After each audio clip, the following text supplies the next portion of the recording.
On Assassins, we've been looking at the lives of two Punjabi artists who were both assassinated. Punjabi hip-hop artist Sidhu Moosewala and Punjabi folk singer Chamkila.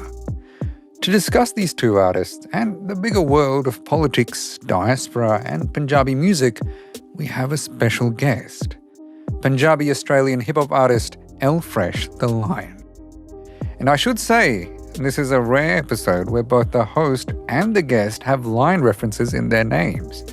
Fresh the Lion and Aslan, which literally means lion. So this may be the most lion-heavy Punjabi music conversation ever recorded. You might know Fresh from songs like 1 in 100,000 and Survive, which he performed live on Triple J for Like a Version. Fresh is part of the Sikh Punjabi diaspora and has built a career around the very themes at the heart of this conversation: identity, culture, and the weight of being a voice for your community. Welcome, Fresh. Thanks for having me. All right, before we get into Sidhu Moosewala and Chamkila, I'm curious to what sort of Punjabi music did you grow up listening to? I had the whole mix. My playlist was varied and diverse. One of my older cousins was a amateur Punjabi DJ and would DJ all of our house parties and friends' birthday parties and stuff. And so we had the wide spectrum of your classic, Punjabi songs from whatever was popping at the time from Punjab, but also the UK stuff that was popping. And the ones that really stand out to me, the ones that I still go back to are classic Punjabi MC songs, classic RDB remixes and songs. I love to go back to True School's music. I go back to every now and then as well. So these are ones that kind of really stand out to me. And then Jazzy B was big in my youth as well. And he had a couple of songs that were like soundtracks to periods in my life. So yeah, I grew up with quite a wide array of Punjabi music growing up. Did you listen to much Imran Khan as well? A little bit, yeah, a little bit. Yeah, that was the big one for us. Yeah. So which of these artists shaped you or your music career? I think the ones that maybe had specific influence on me was probably RDB and Punjabi MC, and in particular those two because I started to gravitate more towards hip-hop music. Growing up in Western Sydney, Southwest Sydney, hip-hop was my palette and what I was really connecting to and relating to. And those two artists really started to blend hip-hop with Punjabi music in really unique and interesting ways. I remember it was a remix that IDB had done of a Tupac song, Letter to My Unborn Child. And that was one of my favorite songs when I was in high school as well. And to hear that just kind of blew my brain, and just that synergy and the connection there. When Punjabi MC started dropping tracks like Jogi and obviously Munde At The Bajke. Jogi's probably my favorite. Yeah, Jogi's my all-time favorite Punjabi song, and the music video is phenomenal too. So those artists in particular really, really connected me and grounded me. Another one that stands out as well, and I still come back to every now and then, is Dr. Zeus. And Dr. Zeus was probably the first concert I went to of a Punjabi artist or producer as well when I turned 18 when he came to Australia. So yeah, those pop front of mind when I think of who influenced me and impacted my direction a little bit as well. I guess their styles really set the pattern to artists that we now recognize, like Sidhu Moosewala or Karan Aujla, right? That combination of hip-hop with traditional Punjabi vocals. 100%. They were finding ways to kind of blend that sonic palette in really interesting ways. When Sidhu Moosewala came along, do you remember when you first heard his song, or that period of your life when you first started hearing his music pop off? I think it's hard to, if you're a Punjabi, it's hard not to have been impacted or to have known the name of Sidhu Moosewala in some way, shape or form. Like, his impact was felt globally and almost immediately, like he came up out of nowhere. But now looking back and knowing his story, he was obviously working at it for quite some time. He had this passion for music for quite some time, but he just kind of hit like a meteor. He was so impactful. His presence was so magnetic, and people were just drawn to him regardless of how your age group. He kind of crossed generations, but in particular, he was really becoming the voice for a younger generation. So I remember some of his early songs. I think the first one that kind of stood out to me that really blew up on my radar was Eastside Flow. And actually a friend of mine did the music video for that as well, who's from Melbourne, which I didn't know at the time. I didn't know that connection at the time until later. That same friend, we shot another music video and he was telling me about those experiences and I was like, man, I had no idea you did the video. But that song was one of the first that really just caught my attention. Well, did Sidhu feel like a continuation of Punjabi music, or was there something new that was causing him to be so magnetic? I think he was doing something new. I think what he was doing, he was unapologetically him. Often with Punjabi music, particularly when I was growing up, and there still is, like, Punjabi's folk music. So there's formats, there's convention, there is tradition within how songs are presented, how songs are written, the melodies that are used, and instruments that are used. I think with Sidhu, he kind of just was like, saw himself as an original songwriter and was very much so inspired by Tupac, which is, huge for me too. I was very much inspired by Tupac when I was starting to make music as well. But he saw himself as an original songwriter. And so he took those conventions but then flipped it and did his own thing. And I think that's what really made his style unique. And he was using beats that were hard, beats that were very much so globally relevant in terms of being a sound palette for what hip-hop was at the time and still is now. And that made him very, very unique. So Sidhu Moosewala was murdered in 2022, right? He was warned before he died, but he kept going. What does that tell you about him as an artist? He had such strong conviction and he had guts. But to me, he is almost like emblematic of the Punjabi spirit. Punjabis don't back down, and a threat is almost like a pat on the back, like saying you're doing a good job in some way, shape or form. You know what I mean? Like, would you say that he actually understood the level of danger he was in? I think so. There's footage of him where he was on stage at one of his shows. I can't remember. I think it was in Canada, where he was talking about on stage that he had just been threatened over the phone, that someone had blackmailed him or something like that. And he spoke about it on stage that doesn't deter him, that doesn't make him afraid. He's going to do what he's going to do. And that you hear the crowd in that audio just kind of gravitate toward, like, cheer him on, like they're supportive of him in that way. And he just I don't think that he didn't care. I think again, it's one of those things. It's like Punjabis don't back down to bullies, and I think he embodied that. And he was just like, I'm not going to take it. And I think his songs played a part in that. Sometimes as a songwriter, when you're writing songs, and I can speak from my own experience, it's like you are writing from a position of the best of yourself. You're trying to become the best of yourself in the music that you're creating and the persona that you're trying to create.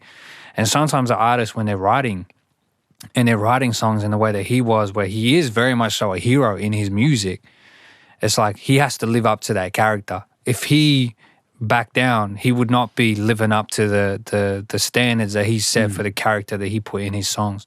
Not to say that wasn't him through and through, but that was an aspect of him and his personality. So he had to stay true to that. Plus, he was also inspired by Tupac. And, he spoke about it in interviews. If I'm going to go out, I'm going to go out the same way. What's that line? Role models sare mere goli naal mare ne. Exactly. All my role models were killed by the bullet. Exactly. Yeah. Chamkila sang about private hypocrisies, and Sidhu Moosewala sang about violence, pride, and rivalries, right? Would you say that both of these singers were more or less singing about the same things, but just in different eras? Definitely different eras, definitely political contexts were different, and times were different. I think with Sidhu Moosewala, just knowing a bit more about his story and seeing it play out, like at a certain point, he wasn't just taking on, rival artists or portraying enemies in his music and taking them on. He started to take on power structure, and he started to talk about, government and systems of oppression, and couple that with being a strong heroic figure to which a lot of young people looked up to, it started to definitely put a target on his back, not just from from a wide range of people who saw him or perceived him as a potential threat. So, he was really kind of evolving as he started to get older. And then, of course, he ran for politics too towards, just before he passed away. He started a journey of wanting to try to make an impact politically, and he tried to do that as well. So Chamkila left behind 200 or so songs that he hadn't recorded yet, right?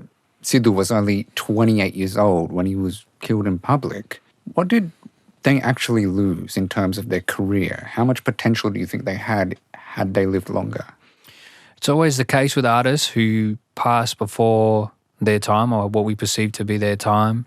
They're always sitting on so many songs, and we wonder what impact they could have had. I think it's one of those things, or it's like, as well as knowing from artists of that magnitude who have lived on, is like once they reach a certain age, their roles change and it becomes less about the music they're releasing and making, because they've had the impact, they've already established a legacy. It's like, what are they doing with that now? And a lot of artists tend to do a lot for communities and tend to do a lot to help build in the places that they're from. And so it's like we've missed out on that potentially with both of those artists. And we know with Sidhu especially as well, and he was doing a lot for his local village, and he was helping to fund education for young women in his village, and so on and so forth. So there's that's the unfortunate reality, is like they had reached a certain level of heights as in terms of success as artists, and their stars were still rising. I know with Sidhu as well, like he was on the radar with artists like Drake and Burna Boy. Yeah. So it's like there was a potential crossover moment. Burna Boy made a song with Sidhu, didn't he? Apparently there's a whole mixtape they made together. There's one song that came out, but apparently there's a whole mixtape that they had made together. So there was a potential global crossover moment there for Sidhu as well that was pending. I know after he passed away, Drake was doing OVO Fest and he was wearing a shirt with Sidhu on it. Okay.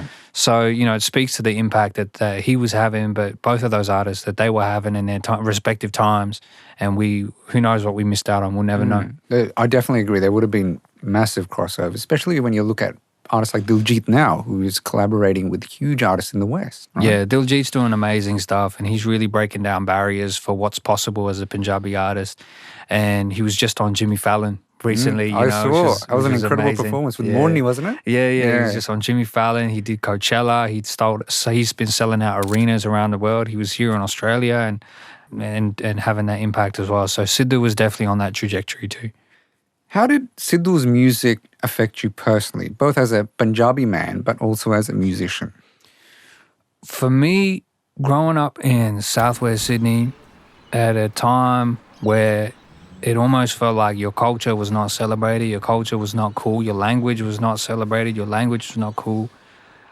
It kind of made me, that pressure made me fold, and I caved to that pressure to the point where at a certain point in my youth, I abandoned connection with my mother tongue language of Punjabi. And so I lost it completely. I had to relearn it in my mid-20s to this day. So I would say now I'm like Australian fluent. Like I can speak Punjabi. I'm good. I could go to Punjab by myself. I'll be fine. But after 5 minutes, people from Punjab know I'm not from Punjab, that I'm from somewhere. They'll pick up on something. Same experience here. Right? So I started making music, and music to this day, I've only released 99% of my catalog's all in English. Seeing artists like Sidhu, the impact that he'd been having and he's having globally encouraged me and motivated me to be like, well, now maybe it's time for me to try doing this in Punjabi. Now's the time for me to they made that impact was felt to the point where it's like that crossover moments were happening. It wasn't just for Punjabis to listen to Punjabi music. People from outside of our community were tapping in and really enjoying the sonics of it as well, and enjoying the music. And so that really encouraged me in the last few years, particularly before he passed, and then since he's passed as well. That's been a big inspiration for me to try to make music in my own language. So what part of Sidhu's story stayed with you the most? That he was having an impact on his community, that he cared for his community, and that he stood for something bigger than himself. those are the elements with every artist that I'm massive fans of. Like that's what draws me to them, and that he's certainly that. And he has these songs where it's just like many other hip hop artists. It's flashy. It's like it's Never like Fold. a movie. Yeah. Never Fold. Like all those kind of songs where it's just like big, it's braggadocious. Like there's that. But when you look past the surface and at what he represented and what he meant to people and what he meant in particular to young people, and then what he was doing for his community, once you look past the surface as well, like that really inspired me, and that is something that I'll remember. Do assassinations like these make you think about what you say in your own music? Yes and no. I'd say yes only because it becomes a possible thought. You don't know what the boundaries are. Was there a moment that he did something, said something that crossed the boundary, but who decides what that boundary is and where it exists? So those kind of internal conversations happen. But then on another level, you see the impact that he was having and what it meant for him to be doing what he was doing and speaking on what he was speaking on and making the music he was making. So on another level, you like that. That's what's important. So that kind of motivates and inspires more than anything else. If someone has never heard of Sidhu Moosewala, what song would you recommend for them to start with? Can I name 3? Name as many as you need. The entry point, I would say, is a super easy entry point is Merana, which is the song he has with Burna Boy. Yeah, that's the one I was thinking of. That's a super easy entry point, and very much so that song is just about, my name is everywhere. Like he's saying, I had that impact. And Burna, I think, added a part to that song where he reflects on the impact of Sidhu as well. So that's probably an easy entry point. My personal favorite is a song he has with an artist named Shooter Kalon called Game. And that song almost is like where Sidhu's playing the role of a bigger brother to Shooter and giving him advice on what it's like to come through the music industry. And it's a real beautiful song and inspirational, motivational song. And the music video for it is really cool too. It's like centered in a village in Punjab. So it gives you an insight into just the makings of these artists. So I really like that song. I always go back to that song.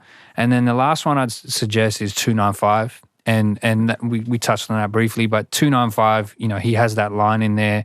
The translation in English is like, when you speak the truth, that's when you get slapped with penalties, from those in power. That's where you could get locked up or you could face repercussion. And he's kind of talking about, I guess, his journey and the trials and tribulations of being a person in a position who's been speaking on what he's been speaking on. So I think those give you capture some of the essence of Sidhu in a nutshell. Well, what is it about Punjabi music that allows it to keep producing these global figures, but also figures that are a little too big to protect sometimes, right? We have Sidhu Moosewala, who was assassinated in public, and then Chamkila, who had a similar fate. I think Punjabi music is so cinematic. I think the artists that come up and really start to have that impact globally resonate because what they're writing about and then how they present themselves, the aura that they have and how they present themselves in the music video is very cinematic, and they almost like become heroes or heroines, like they're just those types of figures. And that just resonates with people, and especially in a community where it's like we obviously have a strong film industry and film culture, but the music tends to be sometimes what carries some of the films too, and it's the songs that carry the films and really like become moments for them and that people remember. But I think there's just something about the stories, the personalities, and the songs themselves that just feel so cinematic that make them feel and seem larger than life. It's must be in the water. Awesome. Well, Elfresh, thank you so much for joining us today. I'm sure many people are going to learn a lot about Sidhu Moosewala and hopefully enjoy his music. Appreciate your time. Thank you. I feel the winds of change and it tends to amaze me. Coming to terms with me means you can never change me. It ain't easy, but when you search, you'll find everything tends to pass like time, and so we survive. Where are you going? Said, where are you going to run to? That's right. Run to. One more time now. Where are you going? Said, where are you going to run to? You know my people. To survive. Everybody in a place with me. Put your fists in the air where they meant to be.